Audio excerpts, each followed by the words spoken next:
இந்த வருஷம் கண்டிப்பாக ஒரு நல்ல இடம் வாங்கணும், அதுவும் நல்ல ஒரு இன்வெஸ்ட்மெண்ட்டுக்கு ஃப்யூச்சரில் நல்லா விலை போகக்கூடிய ஒரு இடம் வாங்கணும் அப்படின்னு நினைக்கிறவங்களுக்கு இந்த இடம் கண்டிப்பாக நல்ல இடம், நல்ல ஒரு இன்வெஸ்ட்மெண்ட்டுன்னு நான் சொல்லுவேன். எதுக்காக சொல்கிறேன் அப்படின்னு பார்த்தீங்கன்னா, நம்ம இடம் பக்கத்துலேயே பார்த்தீங்கன்னா பக்கத்து காம்பவுண்டு நீங்களே உங்களுக்கே தெரியும், லே அவுட் போட்டிருக்காங்க.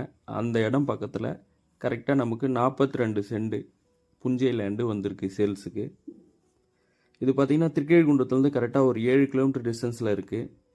அது மட்டும் இல்லாமல் இந்த இடம் பக்கத்தில் மகாபலிபுரம் டு மதுராந்தகம் ஒரு ரோடும் ஃபார்ம் பண்ண போகிறாங்க. நீங்கள் கூகுளில் செக் பண்ணிங்கன்னா தெரியும். ஸோ அதனால் பார்த்தீங்கன்னா இந்த இடம் பார்த்தீங்கன்னா கண்டிப்பாக ஃப்யூச்சரில் நல்ல ஒரு இன்வெஸ்ட்மெண்ட்டு. அது இல்லாமல் நம்ம ரோடு பக்கத்துலேயே இருக்குது, ரோட்லேருந்து அப்படியே நம்ம இடத்துக்கு நம்ம போயிடலாம். அந்த மாதிரியான ஒரு இடம். ஒரு சென்டுடைய விலை பார்த்தீங்கன்னா 2 லட்ச ரூபா சொல்கிறாங்க. தேவைன்றவங்க கால் பண்ணுங்கள்.